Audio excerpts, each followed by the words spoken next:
تو وہ مدد کو پہنچتے تھے. لیکن اس وقت سوائے چائنا کے کوئی ایک دوست ملک آپ کے لیے ہاتھ بڑھانے کے لیے تیار نہیں ہے. یہ بھی وہ ان کا خیال یہ ہے کہ یہ بڑی قسم پرسی کی صورتحال ہے. لہٰذا وہ کہتے ہیں کہ ہمیں حکومت کو اور عوام دونوں کو چین کا شکریہ ادا کرنا چاہیے کہ اس نے اس کڑے حالات میں بھی $70 کروڑ دیا ہے آپ کو صرف 3 دن پہلے, جو آپ کے اسٹیٹ بینک میں وصول ہو گیا ہے. ٹھیک ہے جی. اور پھر انہوں نے بھی یہی آرگو کیا ہے کہ جب جو فیصلے کرنے تھے وہ آپ نے نہیں کیے, اور اب جو فیصلے نہیں کرنے چاہیے وہ آپ کر رہے ہیں. آپ دیکھیے ہماری قسمت کیا ہے قوم کی حیثیت سے, کہ ہماری لیڈرشپ, چاہے وہ خان صاحب تھے, چاہے وہ میاں صاحب تھے, چاہے اب چھوٹے میاں صاحب ہیں, ہمارے لیے کوئی اچھی خبر نہیں ہے. ہم ہر اگلے لمحے کسی نہیں بخاری صاحب, یوں تو پھر ایسا لگ رہا ہے جیسا ہوپ بالکل ہی ختم ہوتی جا رہی ہے. آپ کی اپنی پارٹی کا ایک بندہ جو ہے وہ اٹھ کر یہ کہہ رہا ہے کہ آپ جو ابھی بھی اقدامات کر رہے ہیں وہ بھی غلط کر رہے ہیں, کھلواڑ کر رہے ہیں. تو پھر ایک عام آدمی کے لیے تو مایوسی ہے, اس کو لگ رہا ہے کہ ابھی بھی کچھ نہیں ہو رہا. ہمارے ساتھ ایک کے بعد دوسرا ہاتھ ہوا ہے. آپ دیکھیے جو ہماری ریمیٹنسز ہوتی تھی وہ پاکستان کی اکانومی کا ایک بہت بڑا حصہ ہے. جو اوورسیز پاکستانیز ہیں انہوں نے ڈالر بینکوں سے بھیجنے بند کر دیے ہیں, اس لیے کہ ان کو قیمت ہی نہیں ملتی پوری. وہ ہنڈی سے بھیج رہے ہیں, لہٰذا آپ کے ہاں آنے والا ڈالر نہ کہیں رجسٹر ہو رہا ہے, نہ کہیں جمع ہو رہا ہے, اور دوسری طرف یعنی سمگل ہو رہا ہے افغانستان کے راستے. آپ یہ دیکھیے کہ وہ جس کو کہتے ہیں شومی قسمت دیکھیں آپ. اور عوام کا جہاں تک تعلق ہے, وہ بقول شاعر کے میں ایک منیر مجھ کو ایک اور دریا کا سامنا تھا, میں ایک دریا کے پار اترا تو میں نے دیکھا. ہر صبح اٹھتی ہے قوم تو ایک نیا جھٹکا برداشت کرنے کے لیے اس کو تیاری کرنی پڑتی ہے.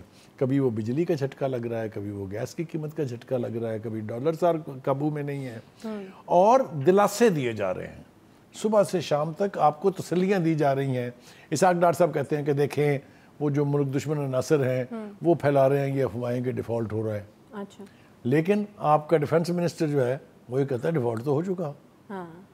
مطلب ہم کہاں جائیں, قوم کس سے سوال کرے, کس کی طرف دیکھے کہ بھائی میرے مستقبل کے لیے آپ کے پاس کیا پالیسی ہے, کیا اسٹریٹجی ہے, کیا حکمت عملی ہے جس سے مجھے ریلیف ملے گا. جو شخص مزدوری کرتا ہے, جس کی منیمم ویجز ہم نے 25,000 کر کے بہت بڑا احسان کیا تھا, آپ مجھے بتائیے وہ کیا کھائے گا, کیا بچوں کو کھلائے گا, کیا پڑھائے گا, کیا بیماری کاٹے گا, کیا شادی غم دکھ جو ہے کیسے برداشت کرے گا.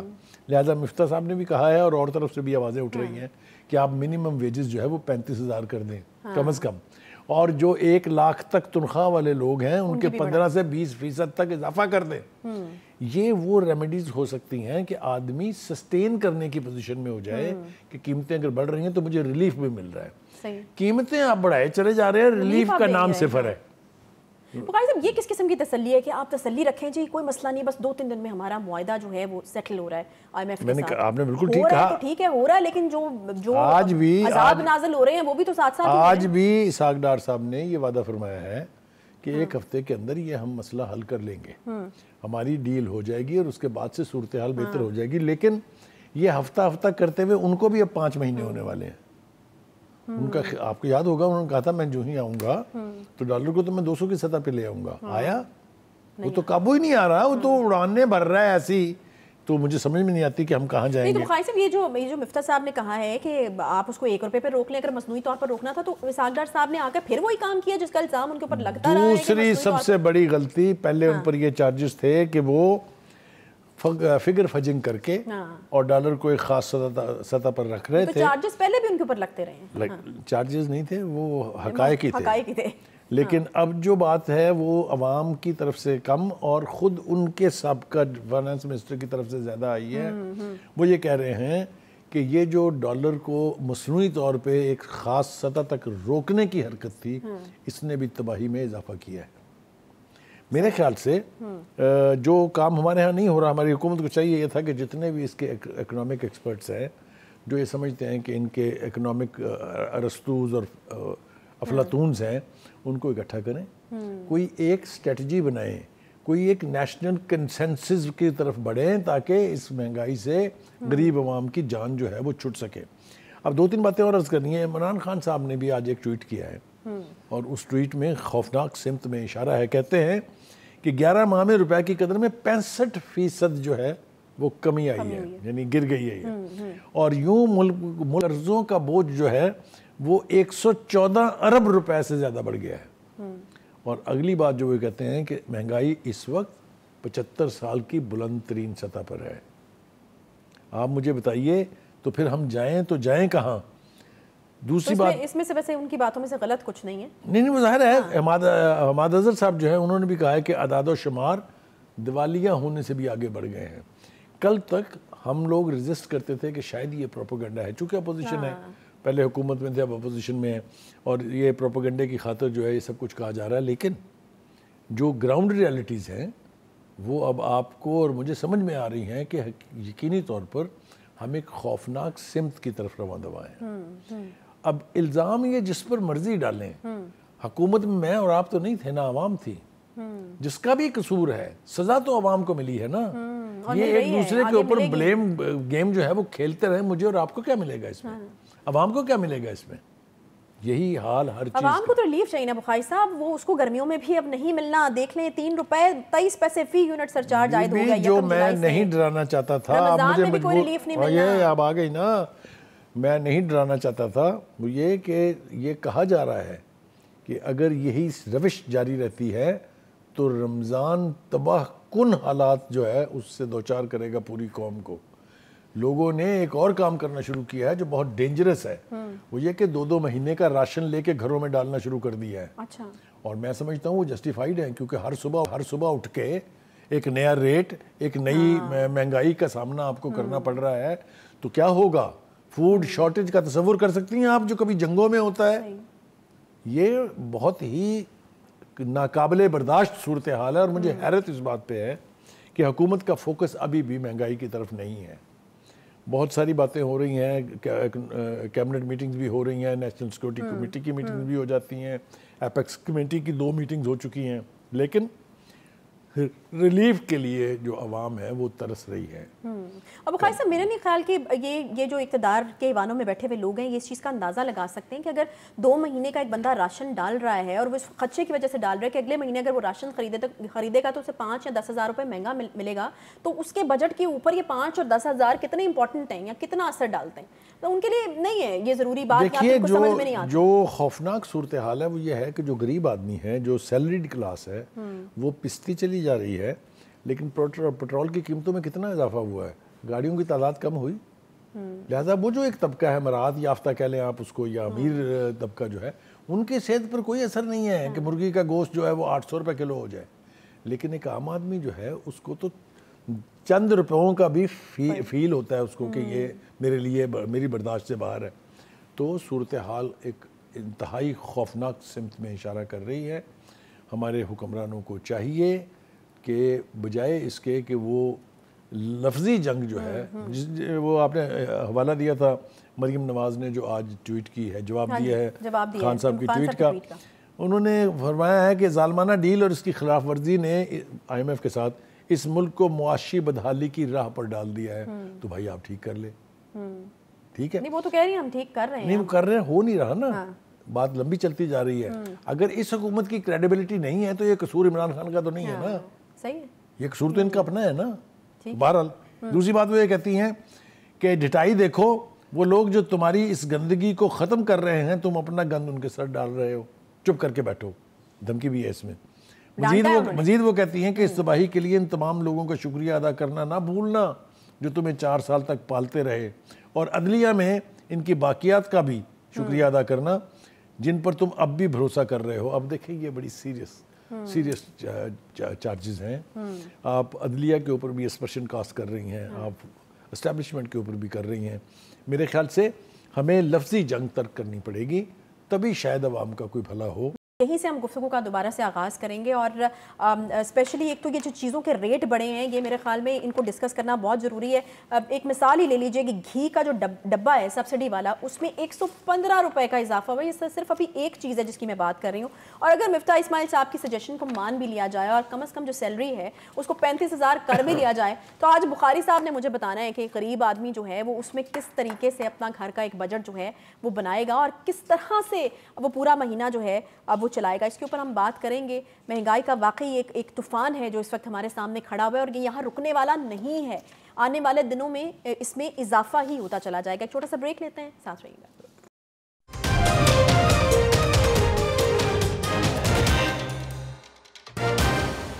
Welcome back. بریک کے بعد ایک بار پھر سے خوش آمدید کہتے ہیں اور بات ہوگی مہنگائی کی جس کا 48 سالہ ریکارڈ ٹوٹ گیا. اگر میں کچھ چیزوں میں اضافے کے حوالے سے آپ سے بات کروں تو بہت ہی بیسک چیزیں ہیں, جس سے چکن ہے جو کہ ہر گھر میں جو ہے وہ بنایا جاتا ہے. ایک سال میں چکن میں 96.8%, انڈے 78.7%, چاول 77.8% مہنگے ہوئے ہیں. اس میں دال چنا 55.9%, دال مونگ 56.4%, دال ماش 50.77% اور ایک سال میں کوکنگ آئل جو ہے وہ 50.66% مہنگا ہوا ہے. یعنی ایک گھی کے ڈبے کے پیچھے جو ہے وہ 115 روپے بڑھائے گئے ہیں. بخاری صاحب یہ کیا ہو رہا ہے, یہ کیا ہونے جا رہا ہے؟ رمضان میں لوگوں کا کیا ہوگا جب سبسڈیاں دی جاتی ہیں, جب یہ جو ویسٹرن ممالک ہیں ہم دیکھتے ہیں کہ وہاں پر بھی سٹورز کے اندر جو ہیں وہ سبسڈیز دی جاتی ہیں عوام کو کہ جی مسلمانوں کے لیے جو ہے وہ اہتمام کیا جاتا ہے رمضان کا. ہمارا رمضان میں اور آگے آنے والی گرمیوں میں کیا حال ہونے والا ہے؟ پہلی بات تو یہ کہ آپ نے بہت اچھا کیا کہ آپ نے وہ سارا نہیں پڑھ دیا. میرے خیال ہے سن کے لوگوں کی سانسیں ویسے ہی رک جاتی. صحیح بات ہے, یہ پوری لمبی لسٹ ہے. جس قسم کی یہ منظرنامہ ہے, شاید ہمارے ہاں دکھا رہے ہوں گے وہ, کہ یہ مہنگائی کی کیفیت تو میں نے اپنی زندگی میں کبھی اس طرح کی نہیں دیکھی ہے. پکچر جو یہ گرم پکچر اس وقت ہمیں نظر آ رہی ہے, میرے خیال سے یا تو چیزیں بے قابو ہوتی جا رہی ہیں, حکومت کے قابو میں نہیں ہے, یا ان کو ادراک نہیں ہے, یا ان کا خیال یہ ہے کہ عوام چپ بیٹھی ہوئی ہے لہذا برداشت کرتی رہے گی, جو مرضی آپ کرتے رہیں. میں ڈرانا چاہتا ہوں ان کو کہ اگر آپ دنیا کے جو 6 بڑے ریولوشنز ہیں اس کی ہسٹری میں جائیں تو آپ کو پتہ چلے گا کہ وہ ڈھابوں سے شروع ہوتے ہیں. اچھا, تو میں کسی قسم کی دھمکی نہیں دے رہا نا, میں صرف یاد دہانی کرا رہا ہوں حکمرانوں سے کہ یہ آپ کی ذمہ داری ہے کہ غریب کا چولہا جلے. اسی لیے آپ کو ووٹ دے کے تو ایوانوں میں بھیجا جاتا ہے حکمرانی کرنے کے لیے. اگر آپ یہ بنیادی کام بھی نہیں کر رہے ہیں تو پھر آپ کو کوئی حق نہیں پہنچتا کہ آپ حکمرانی کریں ایسی عوام کے اوپر جو بلک رہی ہے لیکن آپ کے کان پر جوں نہیں رینگ رہی ہے. مجھے ابھی تک بھی کسی ایک شخص کے لہجے سے وہ درد, وہ دکھ یا وہ پین نظر نہیں آئی ہے جس سے پتہ لگے کہ وہ بھی اتنے ہی پریشان ہیں جتنے عوام پریشان ہیں. یہ جو ایک طبقاتی گیپ ہے اس کو تو چھوڑ دیں, لیکن میں نے جو حوالہ دیا ہے اس سے ان کو یہ یاد رکھنا چاہیے کہ پاکستان میں یہ ہو چکا ہے پہلے. جب لوڈ شیڈنگ ہوتی تھی اور بجلی کی قیمتیں بڑھ رہی تھی تو آپ کو یاد ہوگا نواز شریف صاحب کے دوسرے دور میں لوگوں نے گریڈ اسٹیشنوں کو آگ لگا دی تھی, لوگوں نے پتھراؤ کر کر کے واپڈا کے دفتر تباہ کر دیے تھے.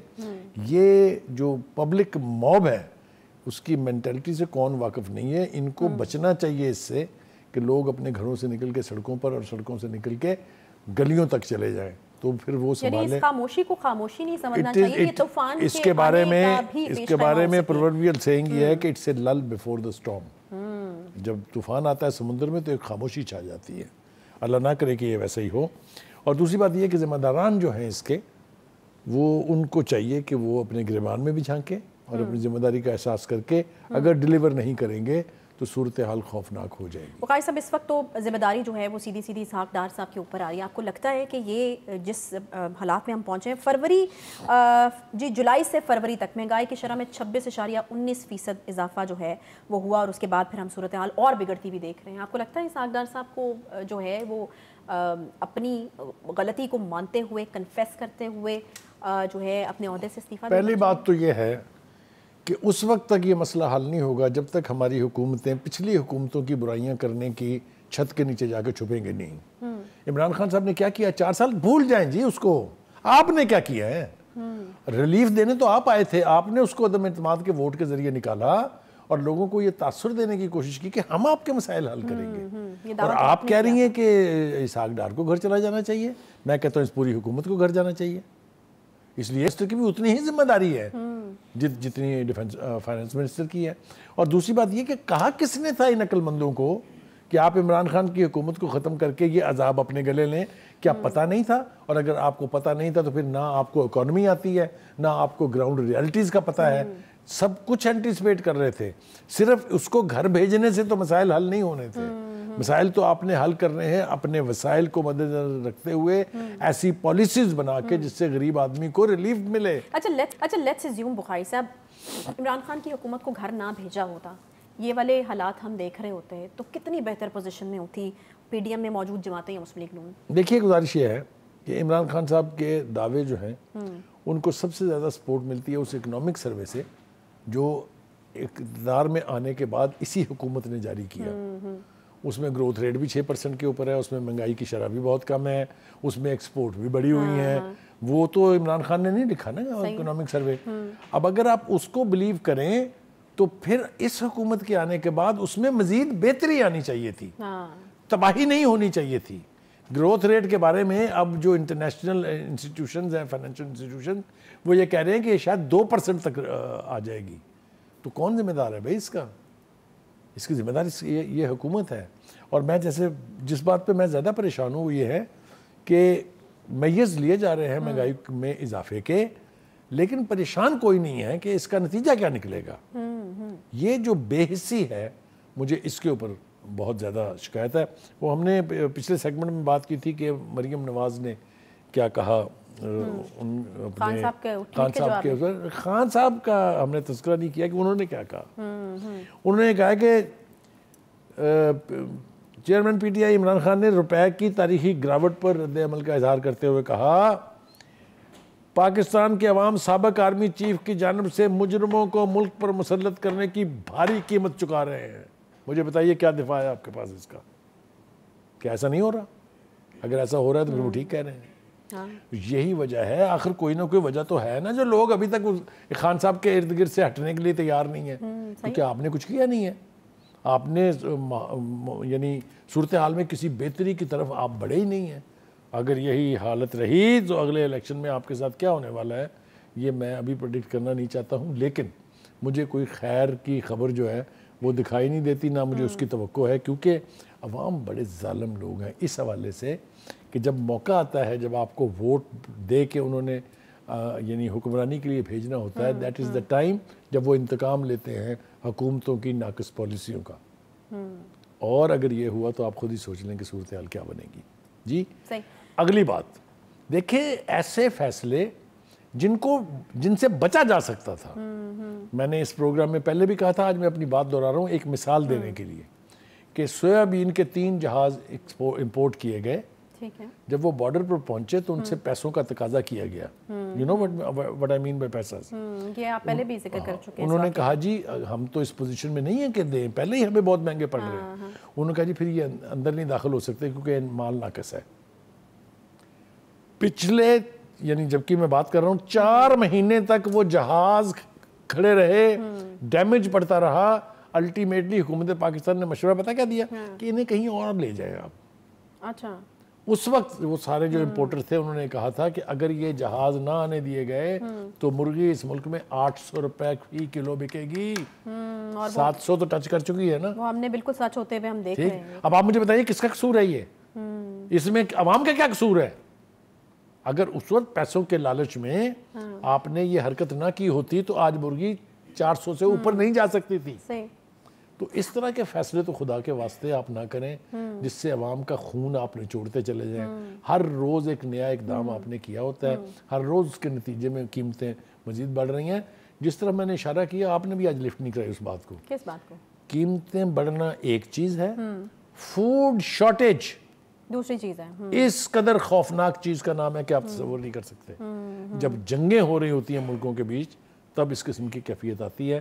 وہ خدا کے واسطے شہباز شریف صاحب توجہ کریں اس طرف, فوکس کریں اس کو, جائیں دوست ملکوں کے پاس. کوئی بڑے افسوس کی بات ہے بخاری صاحب, ایک چیز جو میں محسوس کر رہی ہوں, میں نے کہا کہ وہ میں شیئر کر لوں, کہ نارمل جس روٹین میں چیزیں چل رہی ہیں اس طرح ہی چل رہی ہیں. جس طرح آپ نے کہا کہ مجھے لگ نہیں رہا کسی ایک بھی سیاستدان کے رویے یا لہجے سے کہ وہ درد محسوس کر رہا ہے. اس وقت تو ایمرجنسی کی سچویشن ہونی چاہیے تھی. اس وقت تو سب کو جو ہے وہ ایک ہی چیز کے حوالے سے چھوڑ کے اس کے اوپر بات کریں, لیکن ابھی بھی ہم دیکھ رہے ہیں کہ پالیٹکس جو ہے وہ ہو رہی ہے. اچھا مجھے یہ بتائیے کہ ابھی تو فی الحال جو ایک بیسک سیلری ہے 25,000 روپیہ, بڑی مہربانی جی مفتاح اسماعیل صاحب کی, وہ کہتے ہیں کہ 35,000 ہو جانی چاہیے, لیکن اگر 35,000 ہو بھی جاتی ہے فار انسٹنس تو ایک غریب آدمی اس میں اپنا بجٹ کیسے بنائے گا؟ ایک بجٹ بنانے کے لیے تو 50,000 بھی کم ہے, لیکن کرایہ بھی دینا, اگر کسی کو بجلی کا بل بھی دینا ہے, بچے اسکول بھی پڑھانے ہیں. یہ میئرز ایسے ہیں جو کاسمیٹک نہیں ہیں. جو شخص اس وقت 25,000 میں گزارا کر رہا ہے اس کو 10,000 فالتو ملیں گے تو بہت ساری چیزوں میں اسے ریلیف ملے گا، وہ فیل کرے گا کہ میرے لیے کسی نے فیل کیا ہے۔ لیکن اگر آپ اس کے 20,000 میں جو وہ گزارا کر رہا تھا اس کو 50 کی سطح پہ لے جائیں اور پیسہ اس کا ایک نہ بڑھے تنخواہ کا، تو وہ بتائیے کیا نہیں کرے گا وہ۔ ہسپتالوں میں دوائیاں غائب ہیں، ہسپتالوں میں فری ٹریٹمنٹ جو ہے اس کے اندر جو ہر صبح ہم سنتے ہیں، ہر روز کہانیاں نئی سے نئی ہمارے سامنے آ رہی ہیں۔ تو جب ریلیف زیرو ہو جائے گا اور صرف قیمتیں بڑھیں گی، صرف مہنگائی بڑھے گی، تو کہ آپ خود ہی سوچ لیں کہ کیا اس ملک میں ہونے جا رہا ہے۔ میرا کام تھا اس حکومت کو ڈرانا، اس حکومت کی توجہ دلانا، وہ میں نے اپنا کام رول اپنا ادا کر دیا ہے آپ کے ساتھ مل کے، اور اگر ان کی صحت پر اثر نہیں ہونا، قیمت بھی انہوں نے چکانی ہے۔ میں نے آپ نے بخاری صاحب اس کی قیمت عوام بھی وہ تو چکا رہے ہیں، ہم وہ تو آلریڈی چکا رہے ہیں، ان کی تو قوت برداشت سے چیزیں باہر ہیں۔ دیکھتے ہیں کہ بچوں سمیت خودکشیاں کی جاتی ہیں، پھر ہم اس طرح کے واقعات دیکھتے ہیں جس طرح ٹرکی سے اٹلی جاتے ہوئے پاکستانی سوار تھے اس کشتی میں بڑی تعداد میں، وہ کاہے کے لیے گئے تھے؟ وہ روزگار کی تلاش میں گئے تھے، کیونکہ یہاں ان کو کچھ نہیں مل رہا۔ یہاں پہ مایوسی بڑھتی چلی جا رہی ہے۔ وہ جو خان صاحب کہتے ہیں نا کہ 7 لاکھ بندہ، فواد چودھری کہتے ہیں 8 لاکھ بندہ چھوڑ کے چلا گیا پچھلے 1 سال میں، وہ روزگار کی تلاش میں گئے ہیں، کوئی ٹورزم کرنے نہیں گئے ہیں باہر، خوشی سے نہیں گئے۔ اور پھر اس طرح کے جب حادثات ہوتے ہیں تو آپ ذرا ان کے گھر والوں کے بارے میں سوچیں، جنہیں یہ توقع پیدا ہو گئی تھی کہ شاید ان کو جا کے باہر جاب مل جائے گا، تمہارے حالات بہتر ہو جائیں گے۔ یہ سب کچھ جو ہے یہ بہت ہی گلومی پکچر کو ڈپکٹ کر رہا ہے۔ اتنی گلومی پکچر میں نے اپنی 75 سالہ زندگی میں نہیں دیکھی ہے، اور میں نے اتنی بے حسی بھی کبھی نہیں دیکھی۔ ایک چھوٹا سا یہاں پہ بریک لیں گے۔ ویری انفارچونیٹ، اور یقیناً اچھا بھی نہیں لگتا کہ اتنی ڈپریسنگ جو ہے وہ خبریں دی جائیں، ان کے اوپر بات کی جائے، لیکن فی الحال یہ انفارچونیٹ ایک فیکٹ ہے کہ اس کے علاوہ بات کرنے کے لیے ہے کچھ نہیں، اور شاید بار بار یہی ہم کہہ سکتے ہیں اپنی طرف سے کہ خدا کے لیے اپنی آنکھیں کھولیے، اپنے ضمیروں کو بھی جگائیے اور اپنے آپ کو بھی جگائیے کہ اس وقت یہ ملک جو ہے وہ اس وقت بالکل تباہی کے دہانے کے اوپر کھڑا ہوا ہے، خدا نہ خواستہ۔ ایک چھوٹا سا بریک کے بعد واپس آتے ہیں، ساتھ رہیے۔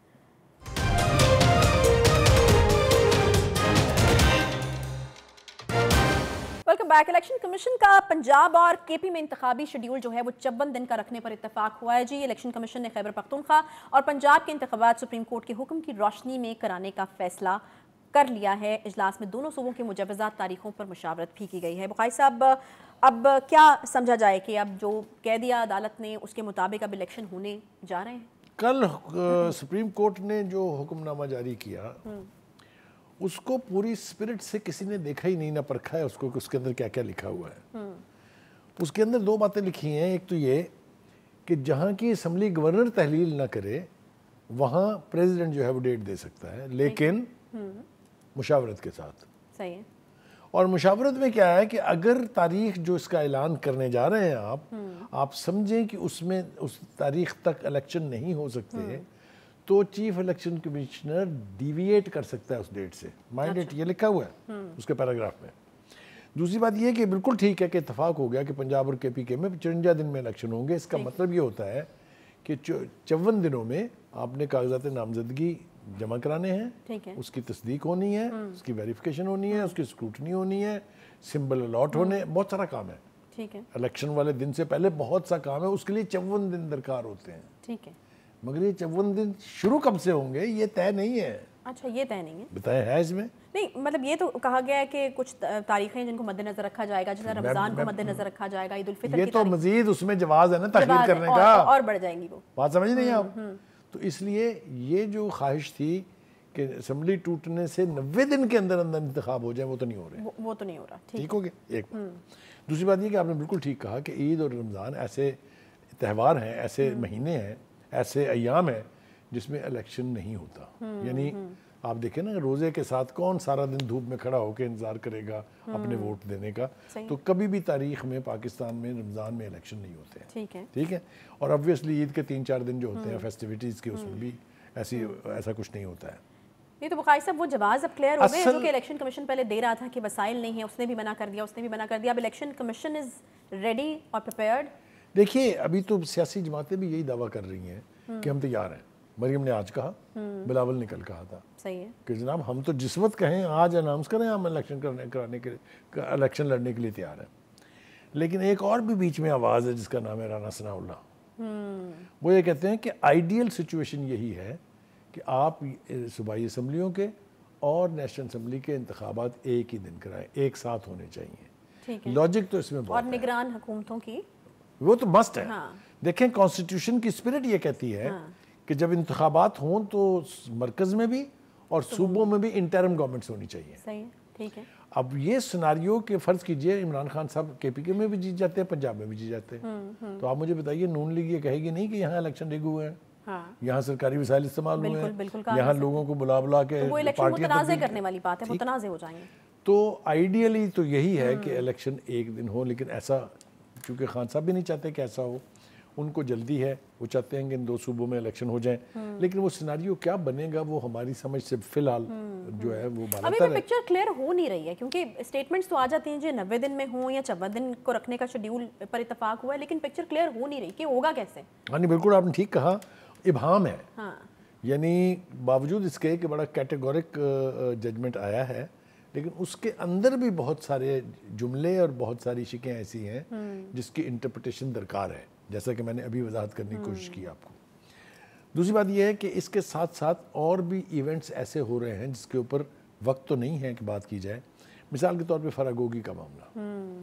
فراگوگی جو ہے وہ چونکہ تحریک انصاف سے جڑی ہیں، عمران خان سے جڑی ہیں، بشر بیوی سے جڑی ہوئی ہیں، لہٰذا الیکشن میں ایسے سٹنٹس بنانے کے لیے، ایسی جواز بنانے کے لیے جس سے عمران خان صاحب کی سیاست کو، ان کی پولیٹیکل کمپین کو دھچکا لگے، حکومت کوشش کرے گی. لہٰذا وہ چاہ رہے ہیں کہ ریڈ وارنٹ کے ذریعے انٹرپول کو کہا جائے کہ وہ ان کو فراگوگی. لیکن آج انہوں نے اپنے وکیل کے ذریعے ایف آئی اے کا دائرہ اختیار چیلنج کر دیا. دیکھیں یہ چیلنج تو ہوتے رہتے ہیں نا، یہ تو روٹین کی بات ہے. اس میں تھوڑی سی تاخیر ضرور ہو جائے گی، ٹھیک ہے، لیکن جیسے خوفناک چارجز ہیں ان کے اوپر، اگر ایف آئی اے نہیں کرے گی تو نیب کرے گی، نیب نہیں کرے گی تو اینٹی کرپشن کرے گی. کسی نے تو کرنا ہے نا. جب اتنے بڑے بڑے دعوے کیے جا رہے ہیں حکومت کی طرف سے کہ انہوں نے اتنی میسو کرپشن کی ان اپوائنٹمنٹس ان سو مینی ادر تھنگس، اور پھر دوسری بات یہ کہ جو نہیں کرنا چاہیے لیکن ہوگا وہ ہے کہ خان صاحب کے گھر تک بات جائے. اوائڈ کرنا چاہیے اس کو. میں نے ہمیشہ یہ کہا ہے کہ سیاست میں گھروں کو نہیں لانا چاہیے. لیکن وہ چلی گئی نا بخاری صاحب، توشہ خانہ میں بلایا گیا تھا. وہی میں کہہ رہا ہوں نا کہ یہ بھی ایک بڑی خوفناک صورتحال ہے. اس کے ساتھ ساتھ امجد شعیب صاحب ہمارے دوست ہیں، میں آخری جملہ عرض کر دوں، ہمارے دوست ہیں، ان کو بری کر دیا گیا ہے. مجھے حیرت تھی ان کے خلاف جو اقدامات ہوئے تھے، چونکہ ڈھنگ کے آدمی ہیں، ہمارے ساتھ بیٹھ کے پروگرام کرتے رہتے تھے، بڑی ڈھنگ کی بات کرتے ہیں. اب مزید سنا ہے ان کے خلاف پرچہ درج کرنے کی بھی کوششیں ہو رہی ہیں.